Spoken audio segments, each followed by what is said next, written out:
Welcome to the Defense and Aerospace Report. I'm Vaga Muradian here at the Association of the United States Army's annual conference and trade show here in Washington, D.C., the #1 gathering of U.S. Army leaders from around the world. Our coverage here is sponsored by General Motors Defense, Bell, L3 Harris, and Leonardo DRS, and it's our honor to be talking to a brand new minted Brigadier General John Rafferty, who is the cross-functional team lead for long-range precision fires. Boy, that's not a mouthful, John, is it? Congratulations, it looks really, really cool. Well, thank you. Yeah, about 10 days ago I finally got promoted, this is our second annual get-together at the AUSA conference, and a lot's changed in a year.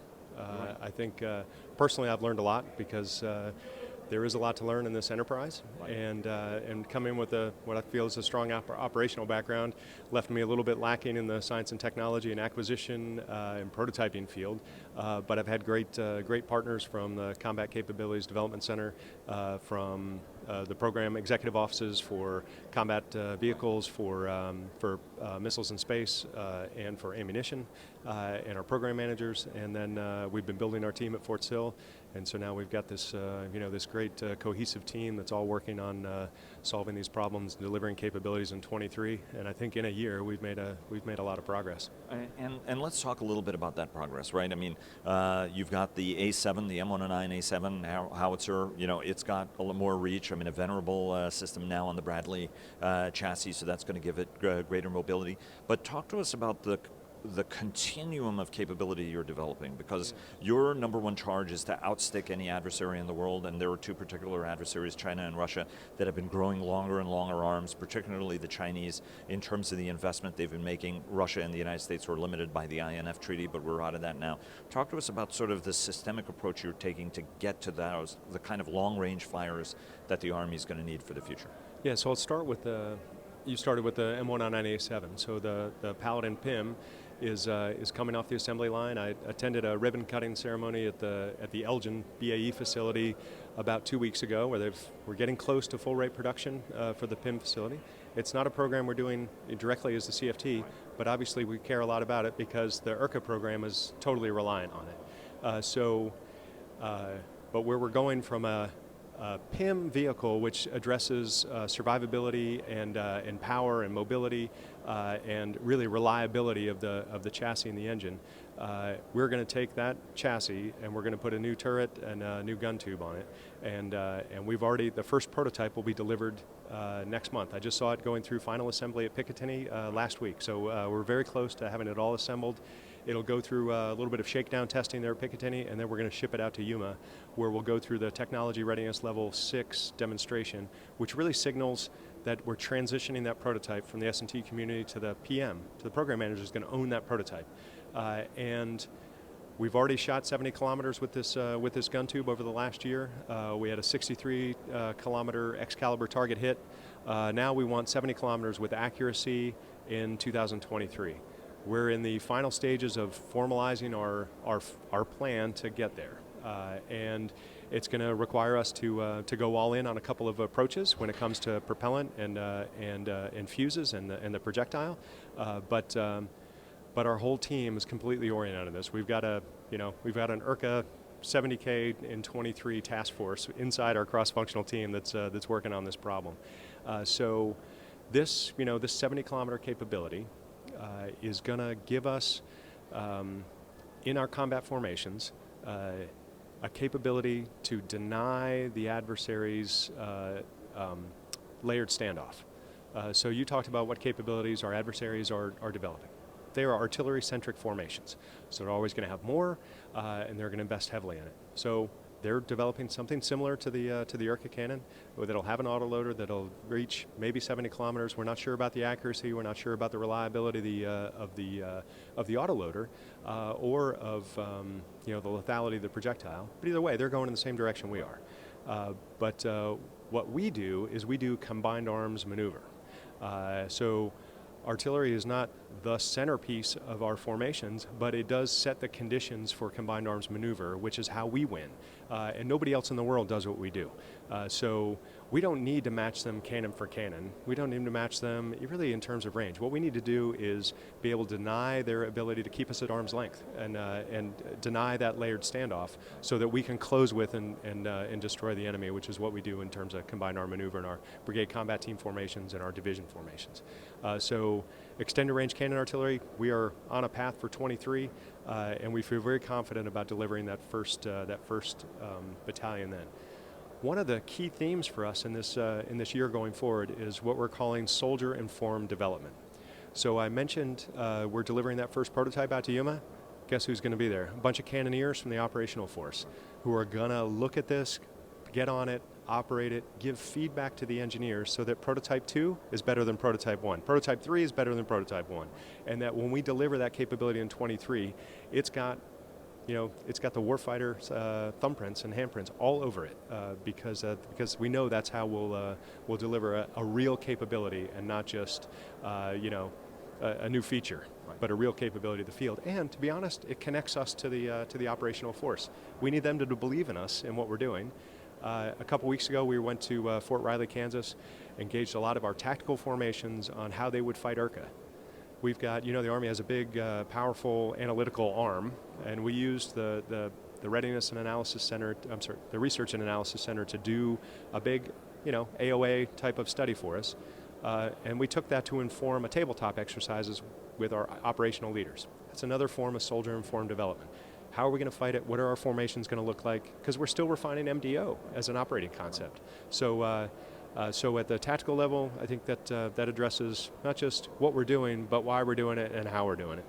And as you then look at the other layers of this, right? I mean, that's the relatively close in compared with the kind of ranges that we're going to need, given the kind of capabilities some of our adversaries have to try to push us as far away. You're developing a whole continuum of systems on the missile side of things, whether it's ATACMS of X plus more range and a whole series of other, whether it's on Joint Strike Missile. So talk to us about each of these layered pieces and how long of a reach you want to develop, because each one of these systems also has a cost imposition to them, right? I mean, when you start to get very big, very complicated, the systems themselves are bigger and they're heavier and they're more costly. So talk to us about that dynamic, because this is something where numbers actually will matter at a certain point. Absolutely. So I'll start back again at the tactical level. So we're going to 70 kilometers in 23, but we're already investing in what's after that. So we think either with ramjet technology or with sub-caliber hypervelocity projectiles that 120, 150 kilometers is possible. But that's not going to be a cheap round. To your point is, then it's got to be a hit to kill type of munition. So if you're going to spend 6 digits on a bullet, it better kill a 7-digit, 8-digit Soviet adversary vehicle, right? So that's sort of the cost approach that we're taking to this. When we take it up to the operational level, the ATACMS missile is going through service life extension program right now. So we paid $1 million a missile for them. Sometimes we're paying for that missile 2 or 3 times with the service life extension program that we're going through right now, right? So that's an expensive proposition. To keep that legacy capability in the force. The precision strike missile will go beyond 500 kilometers. It will cost less than $1 million. It will have 2 per launch pod container instead of 1. And it'll get the same lethality as the ATACMS missile. So it really almost kind of sells itself when you look at the overall cost of the system. When you look at the sustainment aspects of 2 per launch pod container and the rest of that. But the other thing that gives us is a vehicle that we can then spiral in new technology. So the seeker that'll go after either the moving targets, the emitting targets, maritime targets. So we're really confident in our 2 competitors and their approach to PRISM. The first 2 missile flight tests will be November and December of this year. It's huge. It's going to be a huge fall and winter for us. And so we're already thinking about Spiral 1. We'll deliver this urgent material release capability, beyond 500 kilometers to the field in 2023. In 2025, we're going to put the Spiral 1 with the seeker in it, and our science and technology investments in that right now are starting to pay off. One of the things we're doing different is we're bringing industry partners in way early on this. So we're in the final throes of an OTA contract right now that'll bring in a couple industry partners to start looking at the integration of the Seeker technology into the base PrSM missile. And that is way earlier than anybody would like to, right? It makes everybody uncomfortable. Right. That's how I know it's sort of the right time to do it. Because in this short year that I've been doing this job, what I've found is collaboration is where we get our best results, and collaborating earlier and at levels that maybe we haven't done before. So getting the relief from the 499 kilometer restriction of the INF treaty is an important is an important step for our program because we knew that this capability that we developed to 499 can go farther. And so we had put we'd limited it. Right. Once the cooling off period ended on August 2nd, we signaled to our industry partners that we want to see what this missile can do. Well, I haven't changed the requirement document yet. We want to get the first couple of missile flight tests off and then see what we think. But we think these missiles will go beyond 500 kilometers. And so we don't want to hold ourselves back artificially because of a requirement that says 499 kilometers. So we're excited about that. And then also right now the early S&T investments in the extended range variant of PrSM looks promising. But it's going to take us a while to get there because, for all these years, we've been not just limiting ourselves to employing a capability at 499 kilometers and not a meter farther, is we also weren't investing anything in that. So the long-range propulsion that would fit in this form factor is entirely feasible. It's just going to take us a while to invent it.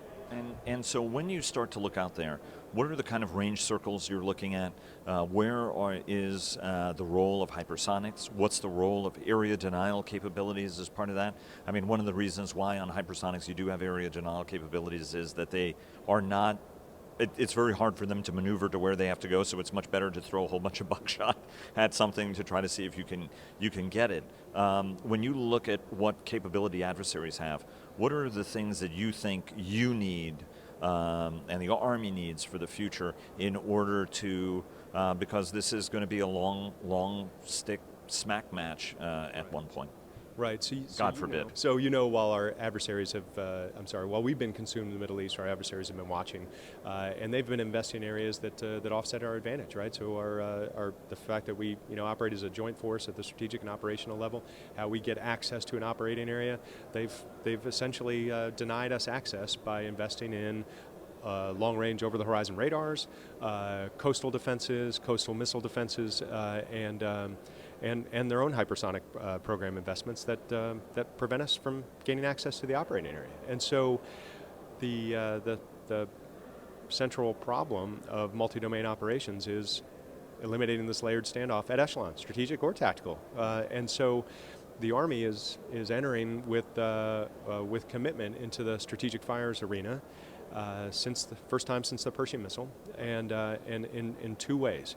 So one is the long-range hypersonic weapon, which is under the leadership of General Thurgood and the Hypersonic Program Office at Huntsville, and they've already let some big contracts and brought on some industry partners, and they're moving out. And we were partnered with him to get the rest of the rest of the domains that deliver a capability, the doctrine, the organization, the training, the personnel, all the rest of the .MLPF as we call it, all the work along those domains going. And the Fire Center of Excellence has taken that on, and that's what they do, and that's what TRADOC does, is help deliver that capability, and so we're in support. We're going to write the requirement for the system, and so we've got to be partnered with General Thurgood. Moreover, we've got to be partnered with the industry partners in this, because the requirement has to reflect the capability we're going to put in the field. What is technically feasible? Right. That's got to be what's in the requirement, right? We don't want to overpromise and underdeliver. We know we're going to deliver a prototype capability in 23 that's going to be left behind for the warfighter in the field. But 24, 25, 26, what's that slightly improved or dramatically improved capability going to look like? And that's the requirement that we are going to write, first in the form of an abbreviated capability development document, Our team has started writing that.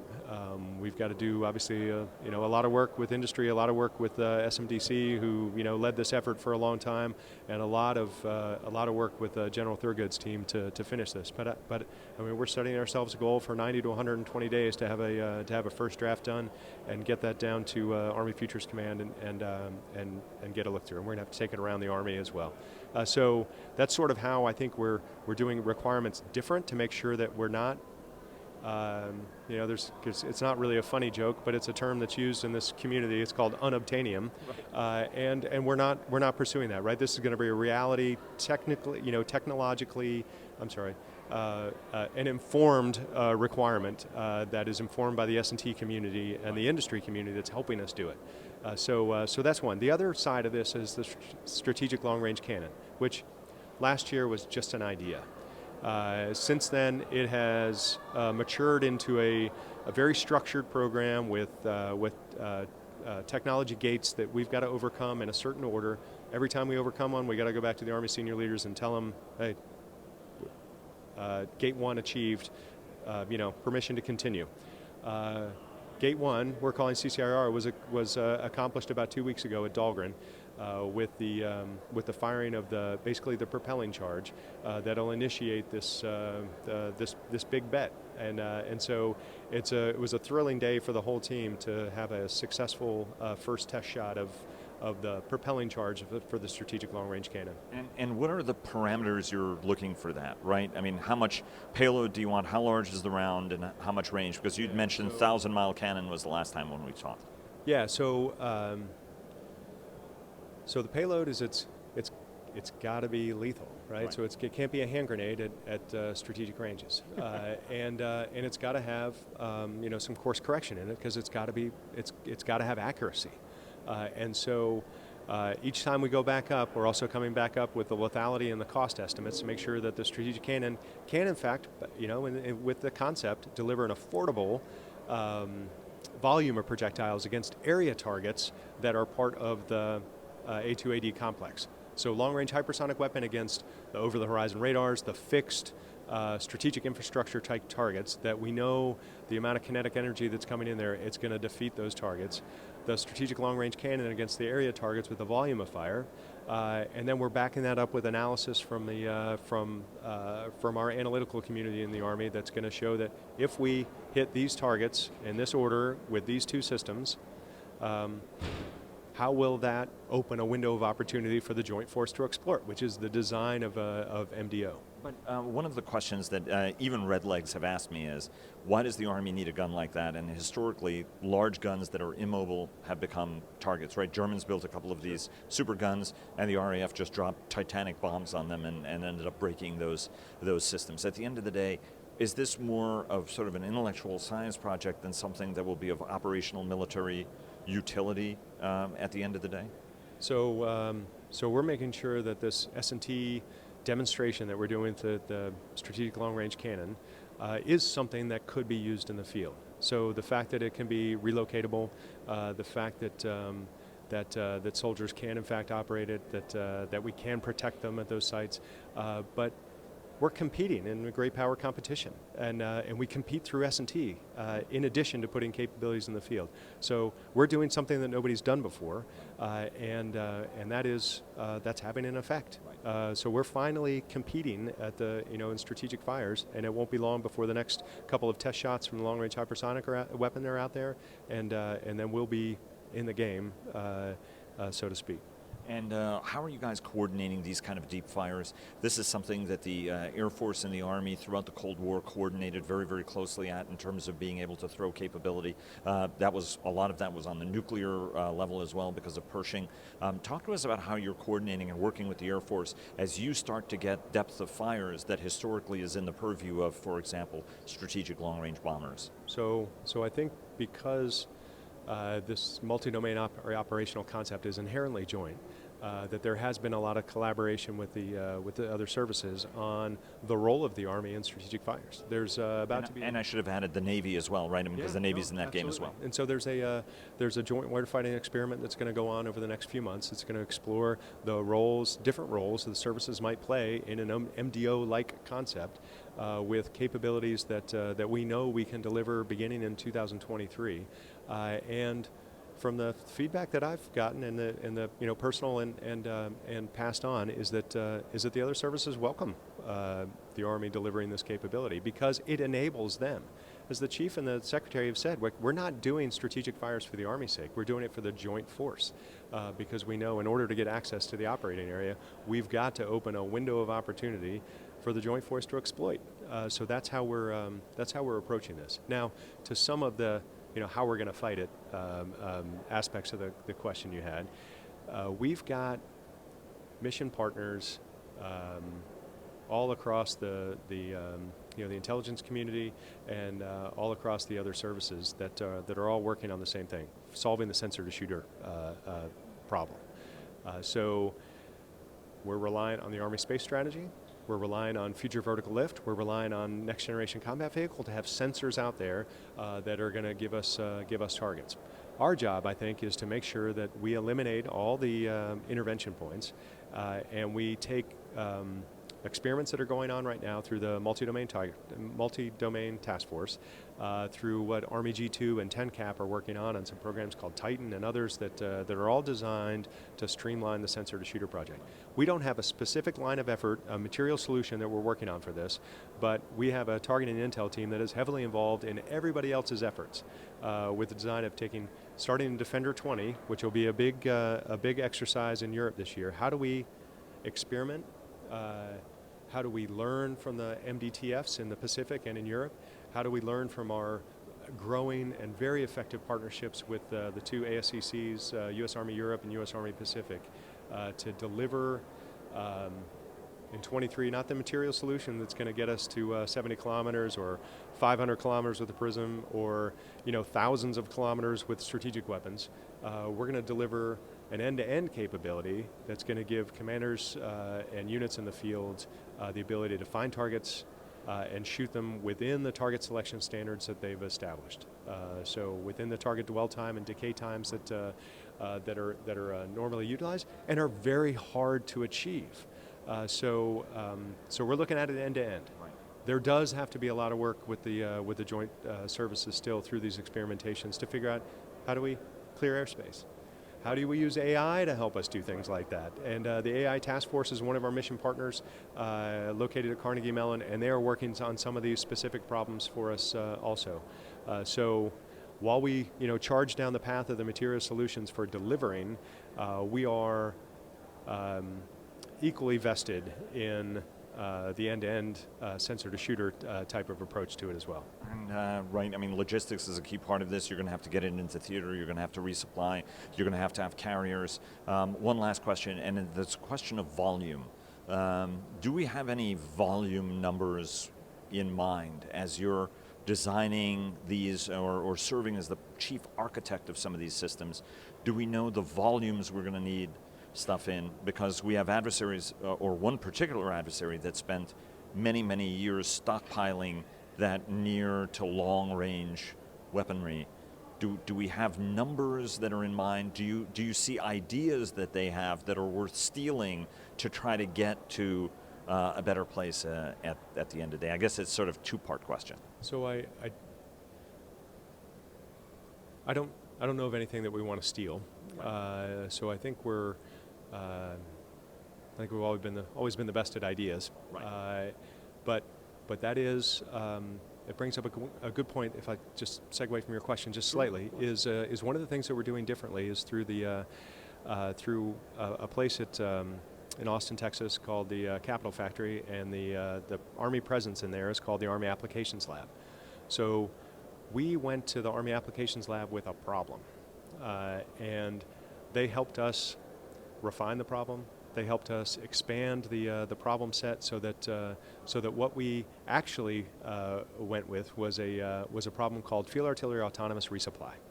So if we put an autoloader in the cannon, then we essentially improve the survivability of that cannon crew because they shoot and move.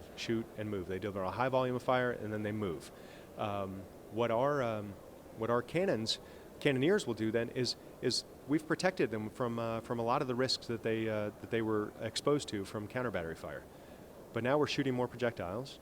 We're going to need to reload more. Where have we transferred that risk? We've transferred that risk to the resupply crew.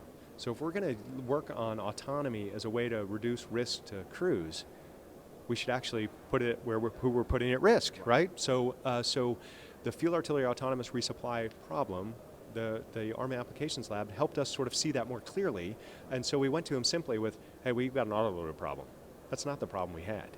And they helped us see that. So now what they did is have been partnered with them on this, but they launched the problem to a community of innovators who wouldn't normally have anything to do with the Army. It's hard to do business with them. That's not really where their technology focus areas are. But what they're looking for is technology that could be applied to military problems, that could be then worked with our science and technology community, who's best in the world at developing a capability, and then transferred to our industry partners who can only do, they're the only ones who can do the scale that the Army needs. So they launched this to about 200 at this event in the Capitol Factory in Austin. And then they took a roadshow, New York, Boston, Pittsburgh, West Coast, and over the next 60 days or so, they're going to select a cohort of between 45 and 60 innovators that are now going to get a mission experience. So go see a soldier experience, how soldiers, cannoneers actually do their jobs, and then work together to develop some ideas and concepts that could eventually be applied to the Army Field Artillery Autonomous Resupply Program. So so what I've been saying is that we haven't cornered the market on ideas. We do have the best in the world S&T community, the best in the world acquisition community, great industry partners. That doesn't mean we have all the good ideas out there. We got to go out and find these people who can help us. So that's so in terms of stealing ideas, that we want to steal their ideas. We want to we want to go in business with them because we know they're the ones out there that for an information age we need a broader set of mission partners. So I think that the Army Applications Lab and looking for new ideas, soldier-informed development, that's our theme for 2020 is go out and get good ideas, steal other people's ideas, but go into business with them, and make sure that soldiers are and unit commanders and leaders out there are informing everything that we're doing along the way across the whole domain, not just the material solution, but everything that we're doing to put a capability in the field. We want to be connected with the operational force as our real mission partners in this. And last question, how do you respond to those people who look at some of the things that you're working on, especially at the ranges or long-range cannon or other things, that look like they're replicating air power? That there are some who look at it even within the Army and they say, hey, wait a minute, we're starting to get into things that are in the purview of sort of long-range air power, whether it comes from the Air Force or comes from the Navy at the end of the day. How do you counter those folks who look at that and say you guys are reinventing the wheel, potentially? Yeah, so it kind of almost ties a little bit to your previous question, which I didn't answer, not on purpose, which was the quantity, right? How many of these things do we need, right? So our eyes are wide open going into this, knowing that the price tag for all these things is going to be eye-watering, right? And so General Murray has this saying of it's vertical modernization, regardless of component, focused on the contingency plans, right? So how are we going to win in Europe? How are we going to win in the Pacific?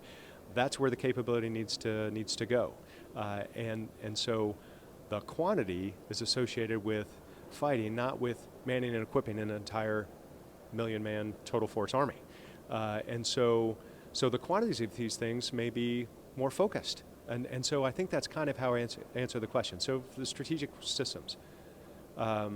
We're not talking about battalions and battalions and battalions of these things. We're talking about enough to open up this window of opportunity, right? That's why we've got to partner with the analytical community to make sure that we know exactly how many LRHW reloads we need in order to open up that window of opportunity in this theater or in that theater. Strategic cannon. How many of these area targets do we need to be able to neutralize for a period of time to let